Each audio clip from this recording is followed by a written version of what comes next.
제가 결혼식 주례할 때마다 마지막으로 권면하는 말이 있습니다. 그 말은 뭐냐면 천국 같은 가정을 만들라라는 거예요.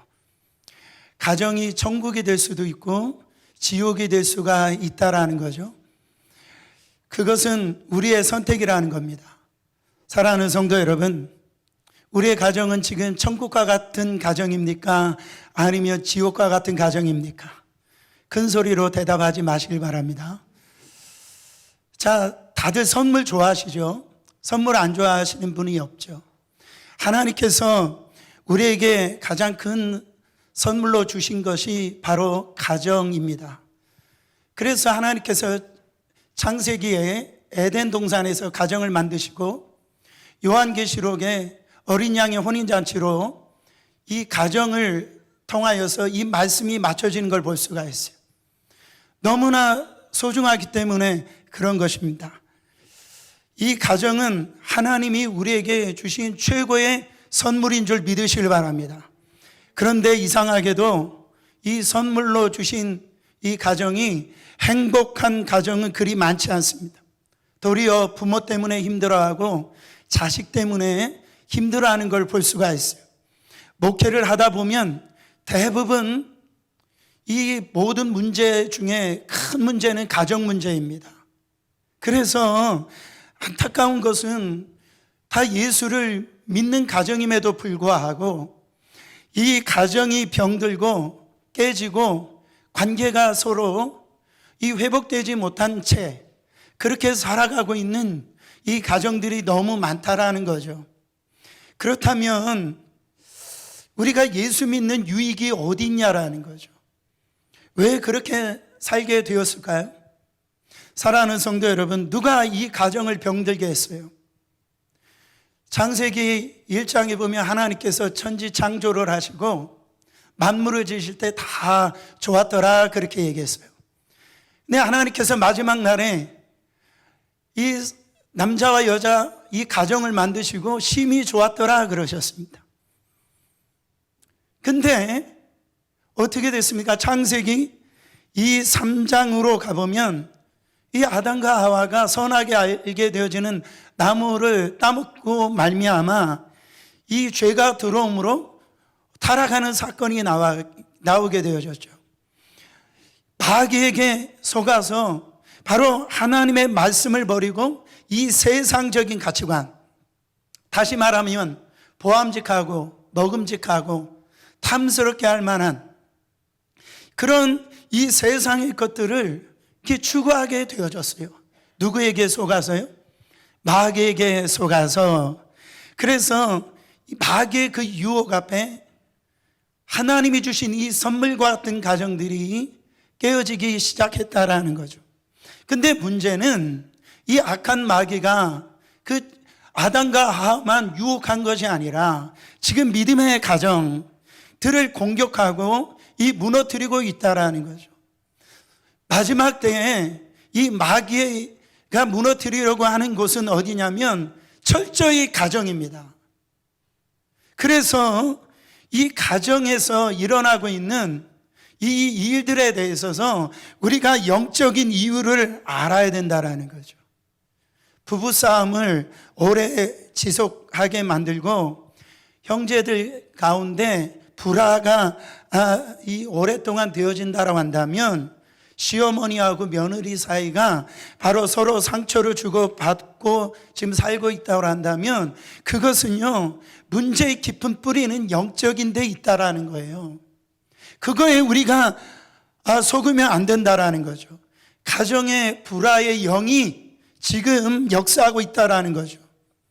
가정이 깨어지는 것은 돈 문제가 아닙니다. 보통 성격 차이예요 그렇게 얘기를 하는데 그건 다 속는 거예요. 거기 안에 뭐가 지금 역사하고 있어요. 마귀 사단의 영이 역사하고 있다라는 것을 우리가 정신 차리고 그것을 분별해야 될 줄 믿습니다. 마귀가 가정을 무너뜨리려고 하는 것을 다 경험해 보셨죠? 이 얘기를 하면 목사님 맞는 것 같아요. 내 남편만 봐도 알 것 같아요. 내 자녀만 봐도 알 것 같아요. 그렇게 생각하니까 화목할 수가 없는 거예요. 남편과 아내가 마귀가 아니에요.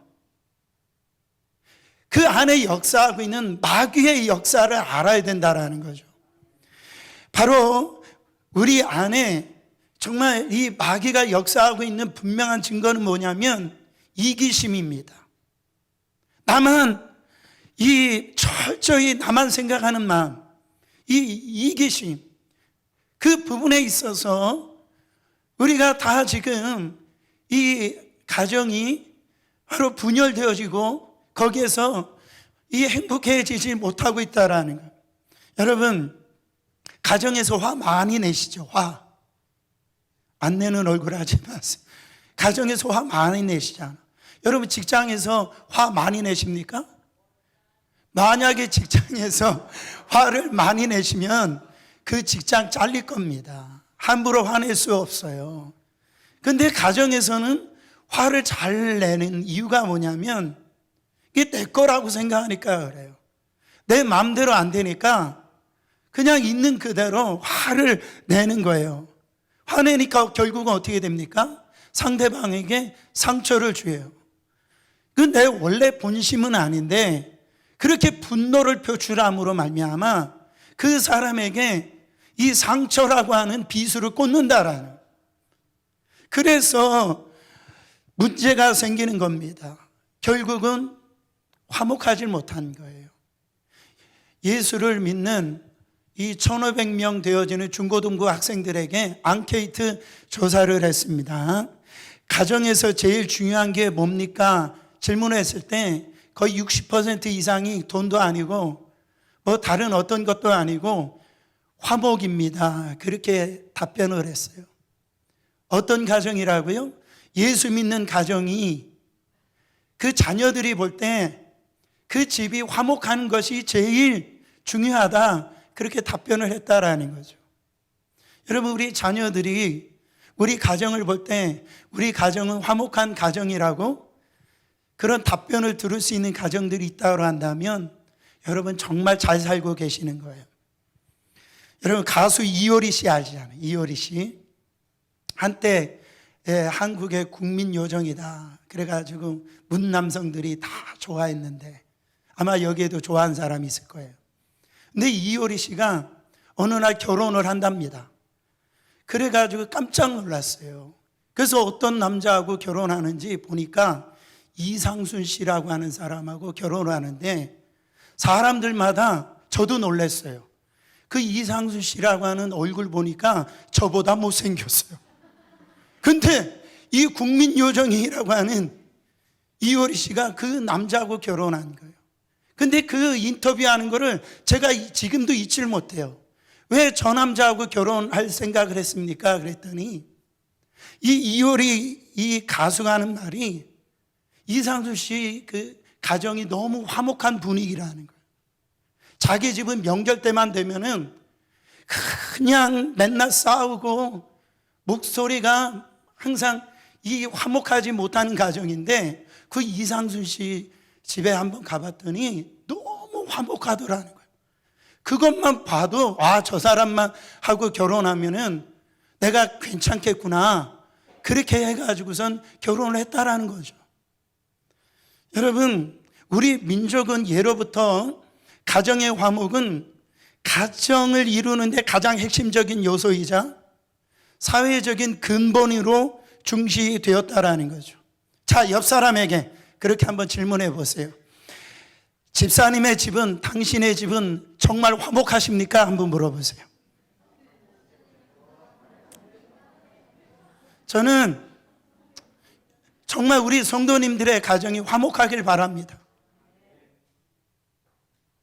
오늘 말씀에 잠언서 17장 1절 말씀 다시 한번 읽어보세요. 마른 떡 한 조각만 있고도 화목하는 것이 제6이 집에 가득하고 다투는 것보다 나으니라 그랬어요. 마른 떡 한 조각만 있고도 화목한 가정이 최고라는 거죠. 사랑하는 성도 여러분, 마른 떡 한번 생각해 보세요.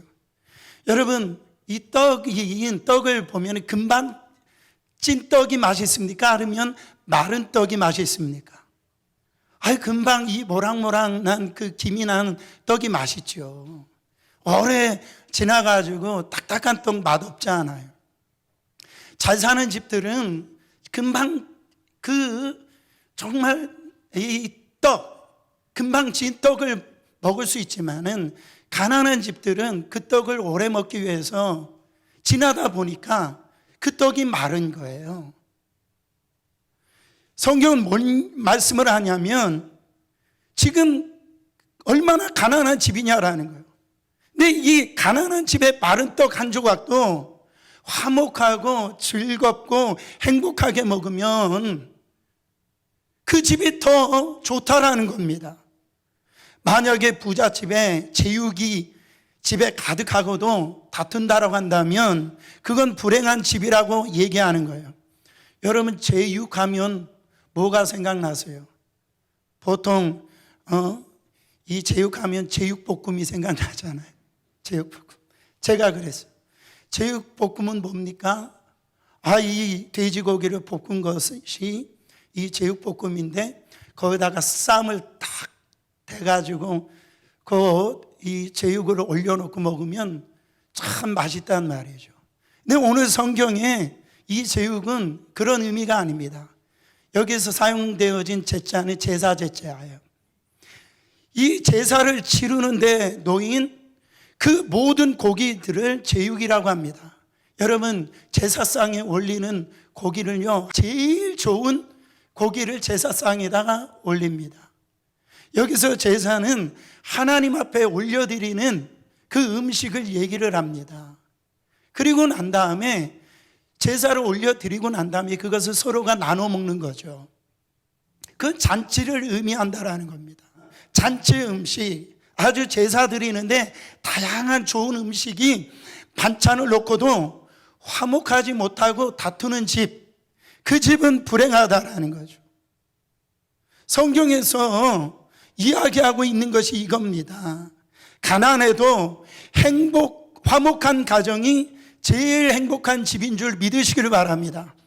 아무리 돈이 많고요, 부유하고 이 좋은 집에 살아도 거기에 뭐가 없으면, 화목함이 없으면, 거기에 다툼이 있고 미움이 있고 증오가 있으면 그건 결코 행복해질 수 없다라는 거죠.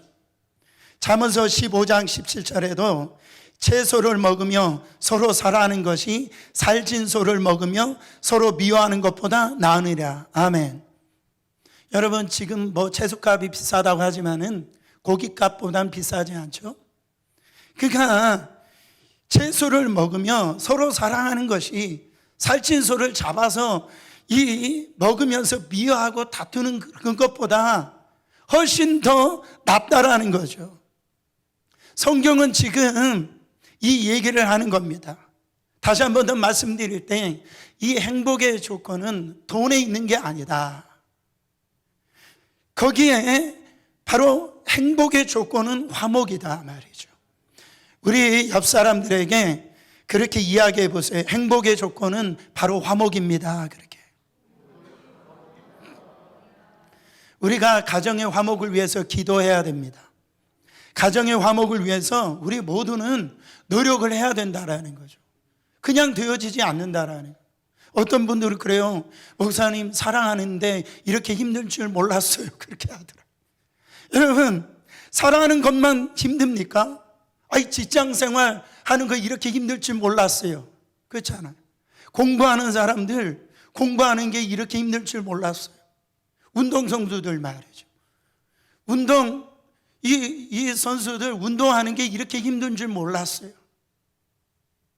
그게 그런 한탄하지 않아요. 그게 저절로 되어지는 게 아니다라는 거죠. 그냥 되어지는 게 아니다라는 거예요. 행복한 가정, 화목한 가정에 보면은 그냥 되어지는 게 아니에요. 서로 거기서 노력했기 때문에 이 화목이 이루어진다라는 겁니다.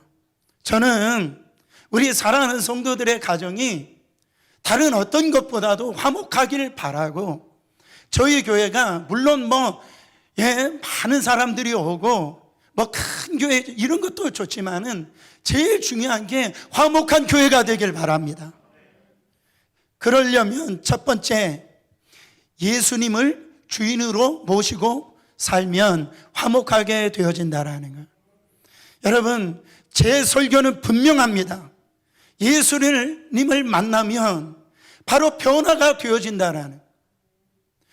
예수님을 만나면, 내가 예수님 안에서 거듭나면 변화가 일어나고, 그 예수님을 모시고 여러분들이 가정 안에서 살면 그 가정이 변화가 일어난다라는 거죠. 근데 우리는 어떻습니까? 예수님을 교회 안에서만 모시고 살아요. 예수님을 가정에 모시고 살고 싶은 생각이 없어요. 예수님을 가정의 주인으로 삼고 그렇게 생활하길 원치 않는다라는 거죠. 여러분, 복음은 우리를 살립니다. 진짜 가정을 살리시려면, 이 가정의 화목을 이루려면 예수님을 나의 주님으로 삼을 때, 이 주인 되어 주신 예수님이 여러분들의 가정이 있을 때 진정한 화목함이 일어나고 그 가정이 살아난다라는 것이죠.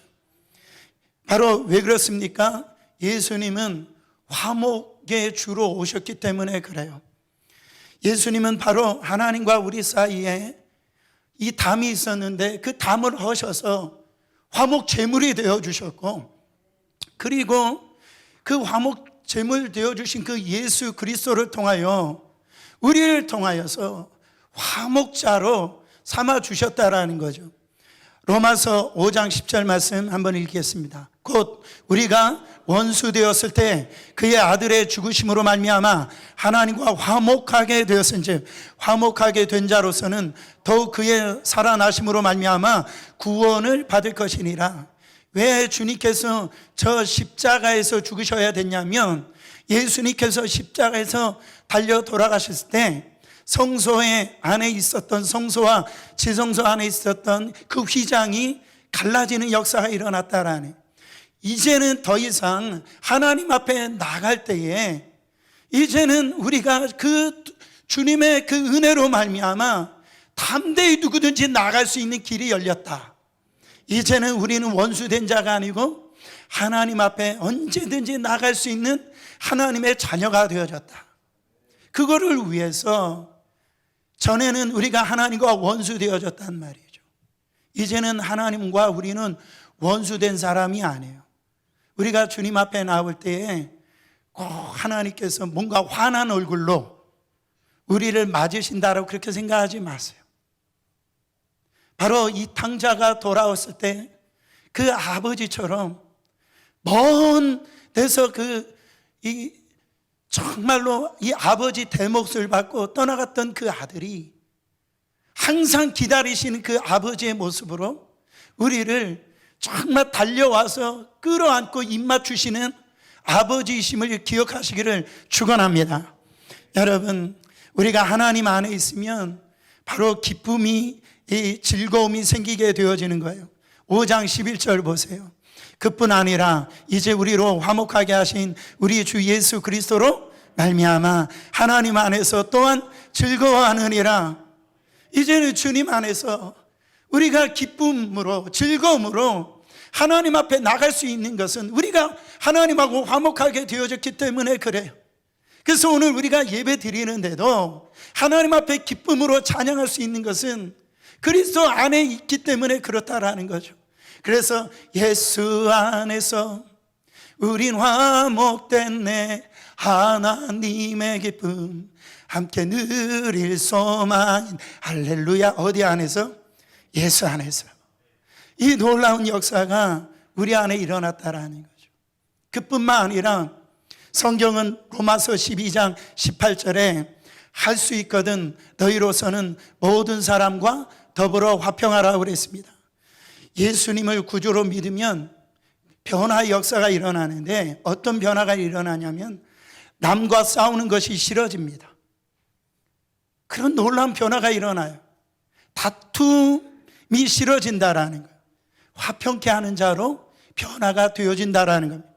그래서 예수님께서 산상수훈에서 팔복을 말씀하실 때 뭐라고 말씀하십니까? 마태복음 5장 9절에 보면은 화평케 하는 자는 뭐가 있나니? 복이 있나니 그들이 하나님의 아들이라 일컬음을 받을 것이며 그랬어요. 여러분, 하나님의 아들은 화평케 하는 자입니다. 전국 시민은 화평케 하는 자예요. 할렐루야. 어떤 사람들은 가정에서나 교회에서나 늘 싸움을 붙이고 다니는 사람이 있어요. 트러블 메이커. 그런 사람도 있어요. 성경에 그게 당짓는 거랍니다. 이간질 시킨다라는 거예요. 수근수근 거린다라는 거죠. 남을 비방하는 것을. 그래서 그 사람만 가면 그냥 뭔가가 싸움이 일어나는 거예요. 사랑하는 성도 여러분, 남의 좋은 점을 보지 못하고 늘 허물만 보는 사람들이 있다라는 거예요.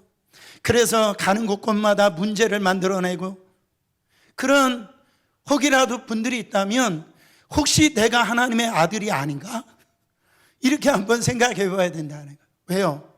화평케 하는 자가 복이 있나니 바로 그 사람이 하나님의 아들이라 일컬음을 받을 것이요.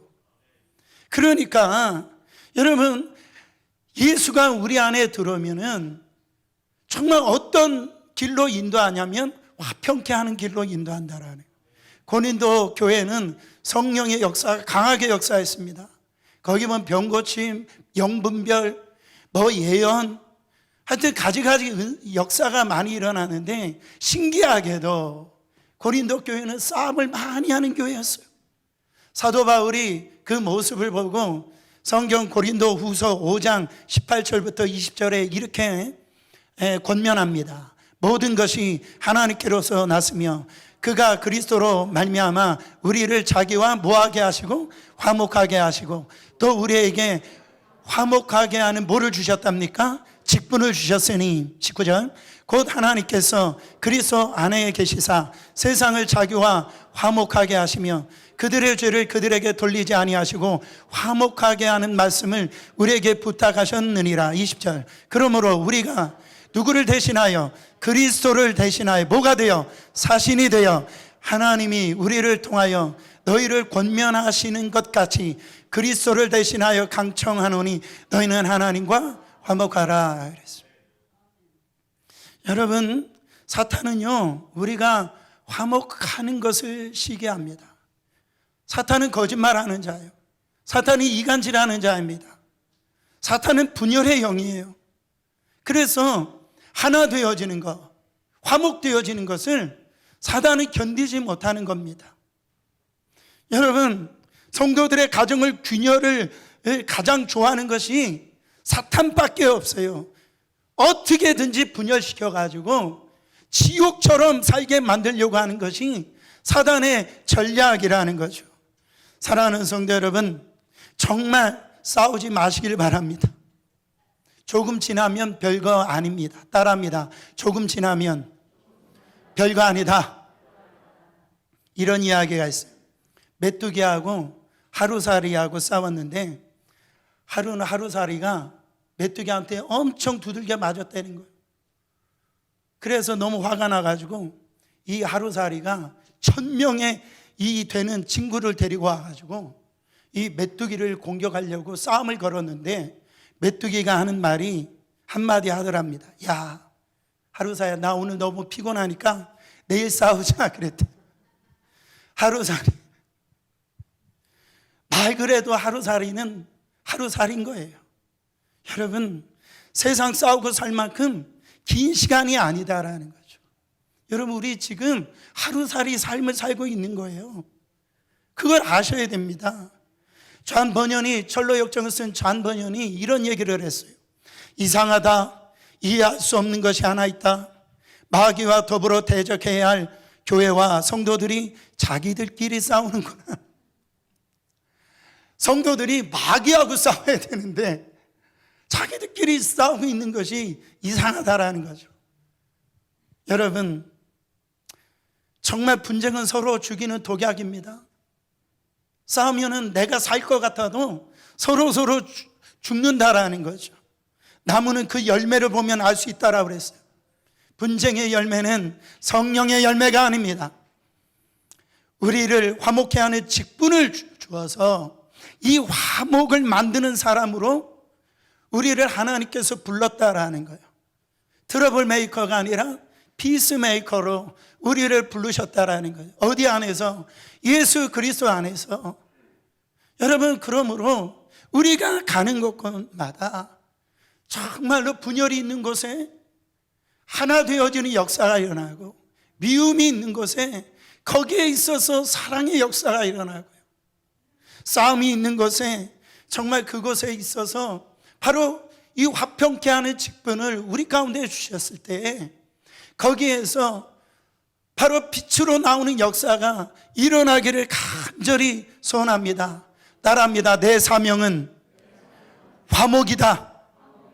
아침에도 저녁에도 이 이야기를 하루에 3번씩만 그렇게 고백을 해보세요.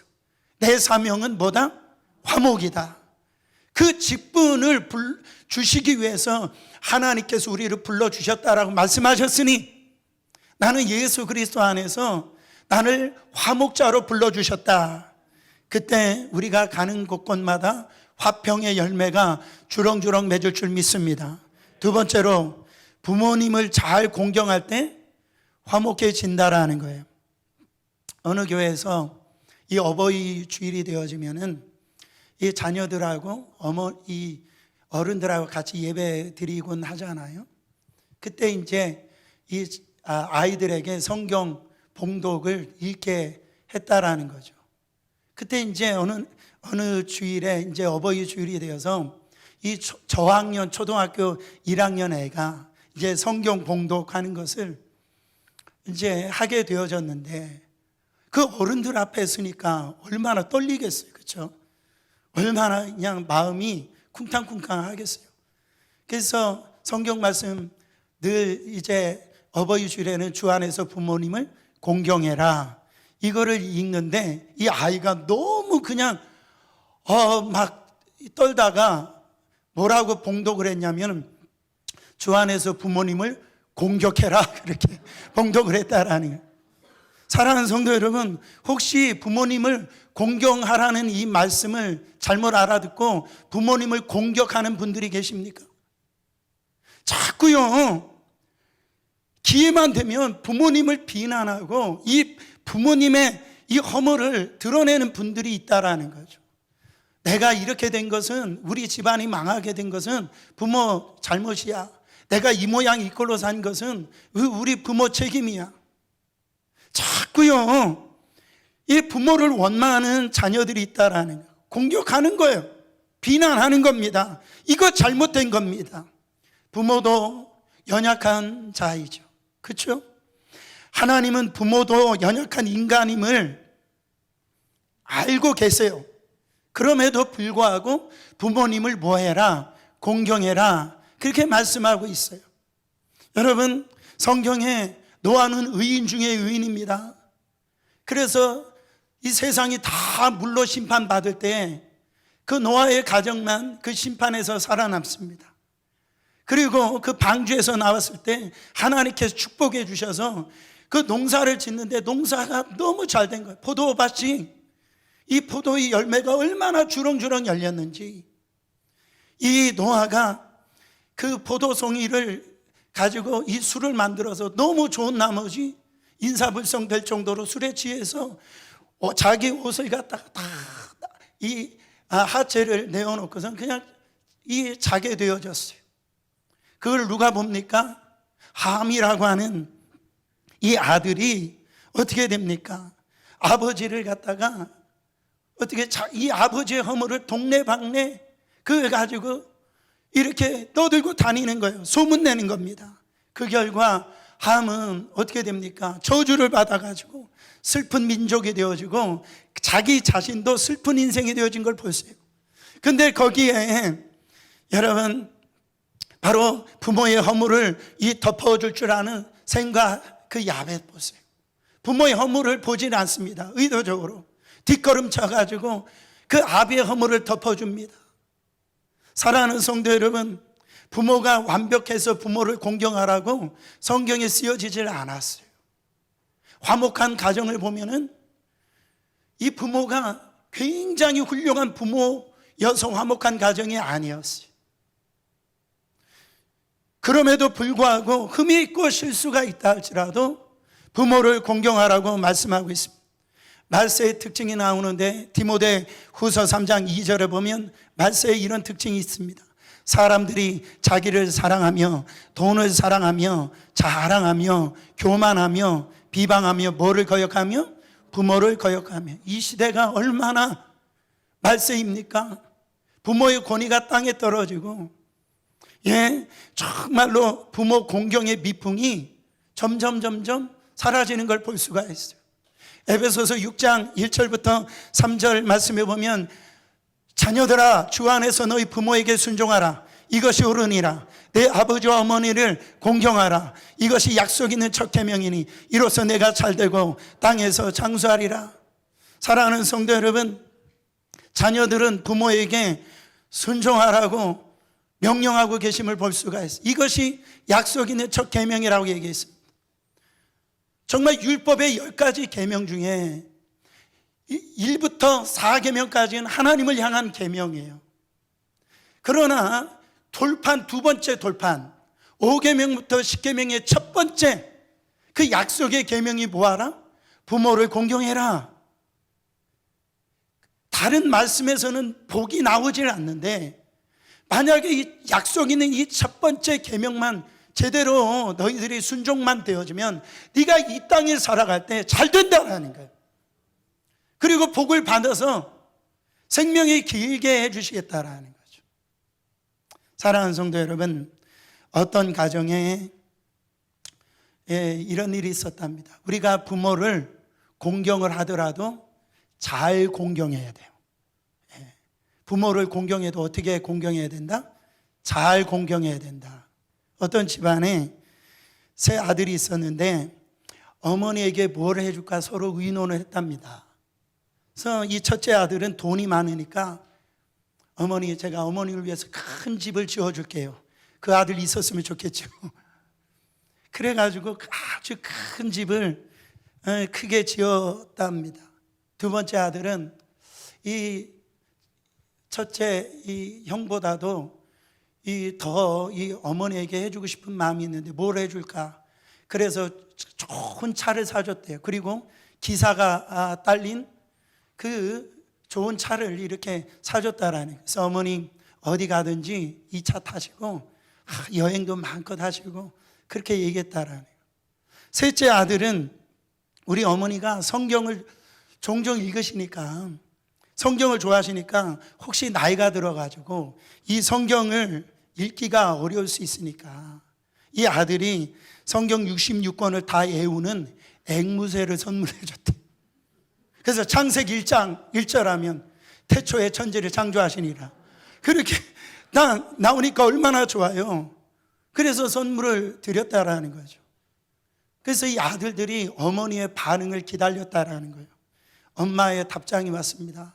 첫째 아들에게, 큰아들아, 너의 선물 너무 감사하다. 근데 이 집이 너무 커가지고 나는 요만한 방 하나만 있어도 되네. 청소하기가 너무 힘들다. 그렇게 얘기했다. 둘째 아들에게, 아들아, 난 집에만 있는데 이 좋은 차, 이게 뭐가 필요했느냐? 이것도 필요 없다라는 거예요. 셋째 아들한테 감사 편지를 써서 보냈어요. 뭐라고 보냈는지 아세요? 야, 지난번에 보내준 닭 말이야, 닭. 삼계탕 끓여서 먹었다, 이렇게 답변을 했다라니. 앵무새를 닭인 줄 알고 그렇게 끓여 드셨다라는 거죠. 제가 왜 이 말씀을 드린 줄 아세요? 효도라는 거, 저도 그렇지만 부모가 원하는 것이 뭔지를 잘 알아야 된다. 공경한다라고 해서 부모가 원하는 것을 잘 알아서 공경하라는 거예요. 여러분, 부모님을 모시고 이 아주 5성급, 6성급 호텔 가면 불편한 부모님들이 있어요. 거기서 한번 이렇게 이게 익숙치 않은 걸 가 불편해요.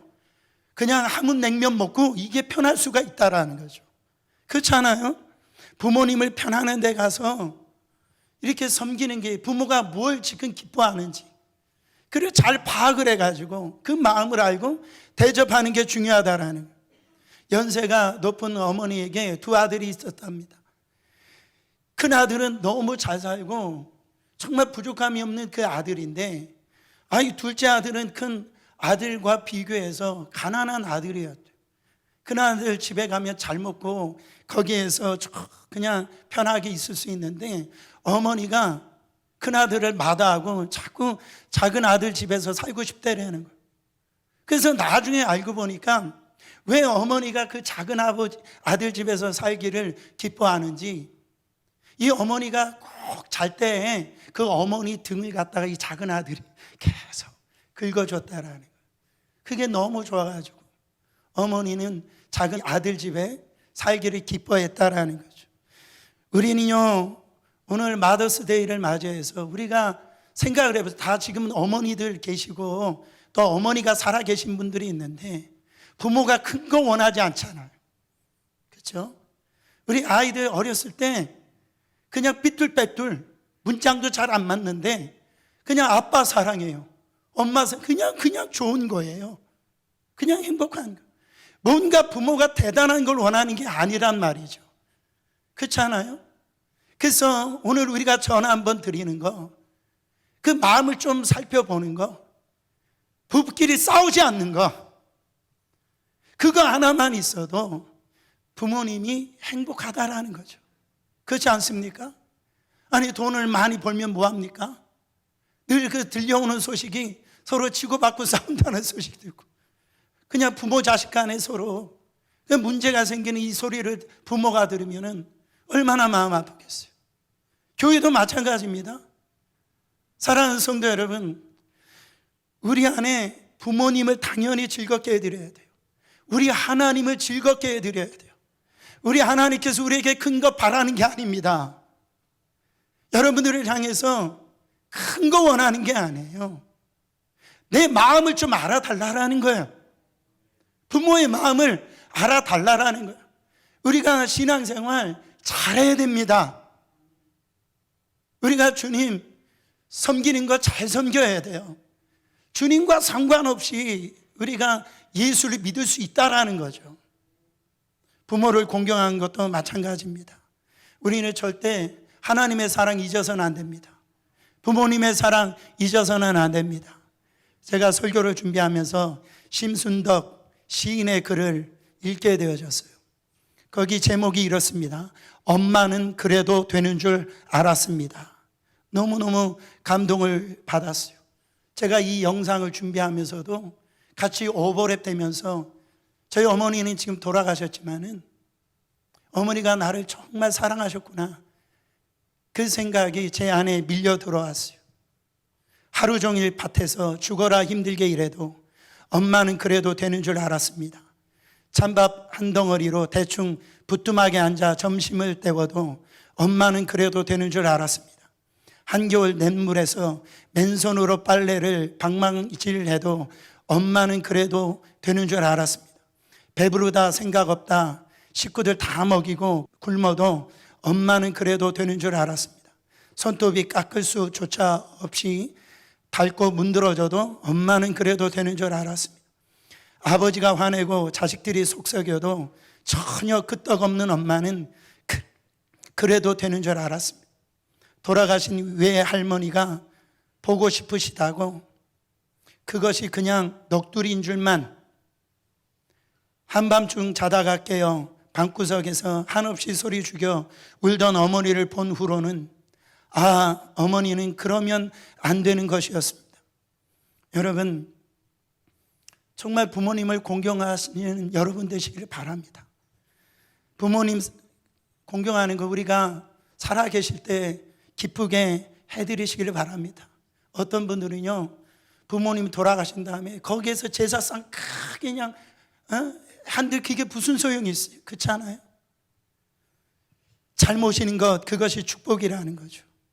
그것이 바로 이 가정이 화목하게 하는 그 길이라고 성경이 말씀하고 있다라는. 마지막으로 내 탓이다 생각할 때 화목해진다라는 거죠. 내 잘못을 고백하는 게 너무 중요합니다. 창세기 3장에 그 아름다운 가정, 그 에덴 동산에서 거기에서 죄가 들어오고 남으로 불행하게 되어진 이유는 뭡니까? 아담은 하나님이 주신 저 여자 때문에 제가 그 선악과를 따먹게 됐습니다. 하와는 저 뱀이 유혹을 해가지고 내가 할 수 없이 그 선악과를 먹게 되겠습니다. 그게 뭡니까? 책임 전가하는 거죠. 회피하게 되는 거죠. 여러분, 서로 그게 깨어지는 원인이 되어졌다라는 거죠. 가정에서 내 잘못입니다, 이 고백이 있어야 될 줄 믿습니다. 여러분, 아주 옛날 이야기입니다. 어느 가정에 이 며느리가 새로 들어왔대요. 나이가 어린 며느리인데 이렇게 경험이 없잖아요. 하루는 아침에 밥을 맡겨놨답니다. 그때는 이렇게 나무로 이렇게 불을 떼가지고 솥을 동하여서 밥을 할 때인데 이 며느리가 처음이라 어떻게 되어져요? 밥을 해놨는데 그 밥이 완전히 태워버린 거예요. 그것을 보고 난감해하고 있는 며느리를 밖에서 일하던 시어머니가 뛰어들어와서 뭐라고 말했냐면, 아이고 며느리야, 걱정 말아라. 내가 물을 많이 부어야 하는데 적게 부었나 보다. 너 잘못이 없으니 걱정하지 말아라. 그 얘기를 듣는 며느리가 또 어쩔 줄 몰라요. 또 남편이 들어와서 얘기하는 거, 여보 내가 귀찮아가지고 물을 조금만 길러왔더니 이렇게 됐네요. 이거 내 잘못이지 당신 잘못이 아니에요. 시아버지가 들어와서 뭐라고 얘기했냐면, 예 며느리야 미안하다. 내가 그만 장작을 크게 패서 그걸 넣으니까 화력이 너무 세서 타버렸구나. 미안하구나. 이런 가정 화목하겠습니까? 안 하겠어요. 화목할 수밖에 없죠. 사랑하는 성도 여러분, 시어머니도 내 잘못, 시아버지도 내 잘못, 자기 남편도 내 잘못, 이런 가정이 행복한 거예요. 제가 어떤 그 방송을 듣는데요, 한 50세에 먹은 한 분이 이렇게 이 방송사에게 편지를 보낸 것을 읽더라고요. 자기가 처음에 시집을 갔는데 거기에서 이제 임신을 해가지고선 배가 이렇게 나왔는데 명절이 돼가지고 이 시댁에 갔는데요, 방 안에서 남편하고 시누이가 와가지고 깔깔거리며 웃고 있대요. 근데 시어머니가 자기는 만삭에 배가 이렇게 불러 있는데 살림을 가르친다라고, 너 지금 잘 배워야 하면서 너는 엄마가 없어가지고 잘 모르지 하면서 그렇게 시집살이를 시켰다라. 그게 50이 되어가지고 너무 그게 섭섭하더라는 거예요. 사랑하는 성도 여러분, 시어머니도 회개해야 돼. 시누이 딸들이 오면 이렇게 딸을 좀 시키세요. 세상에 며느리가 무슨 죄가 있다고 그 배부른 그 며느리를 갖다가 가르친다고 쉬지 못하게 하고. 여러분, 그러니까 그 며느리 마음속에 원망과 분노가 생기는 거죠. 우리는 다 잘못이 있어요. 우리가 내 잘못이라고 고백해야 됩니다. 사랑하는 성도 여러분, 우리 옆 사람에게 그렇게 한번 고백해 보세요. 내 잘못입니다. 남편이 좀 삐뚤어진 길로 가면은 그거 내 잘못이라고 생각해. 내가 남편 위해서 더 기도하지 못했구나. 여러분, 아내가 좀 이상하면 남편들 회개하셔야 됩니다. 내가 아내를 더 따뜻하게 사랑을 돌봐야 되는데 내가 그렇게 하지 못했어. 내 잘못이고 내 책임이다. 교회에서도 마찬가지입니다. 뭔가가 안 좋은 일이 일어났을 때 내 탓입니다. 목사도 내 탓이고 장로님도 내 탓이고 서로 내 탓입니다. 할렐루야. 그때 이 교회에 화목이 일어난다라는 거죠. 사랑하는 성도 여러분, 하나님은 우리에게 가장 큰 선물로 가정을 주셨습니다. 예수 안에서 화목하게 사는 것이 하나님의 뜻입니다. 그 주님을 누리는 사람들은 자기 안에 놀라운 능력이 생기는데, 그건 뭐냐면 화목하는 자로 바로 그렇게 다른 사람을 용서하고 다른 사람을 사랑하는 사람으로 그렇게 살아간다라는 거죠. 예수님이 평화의 왕으로 오셨듯이 그 거룩한 직책을 저와 여러분들에게 맡기셨습니다. 여러분들이 가는 곳곳마다 분열이 있는 곳에 정말로 하나가 되어주고, 미움이 있는 곳에 사랑이, 다툼이 있는 곳에 용서가, 분열이 있는 곳에 일치가 가져오는 자가 되어지는 놀라운 역사가 일어나기를 예수 그리스도 이름으로 축원합니다.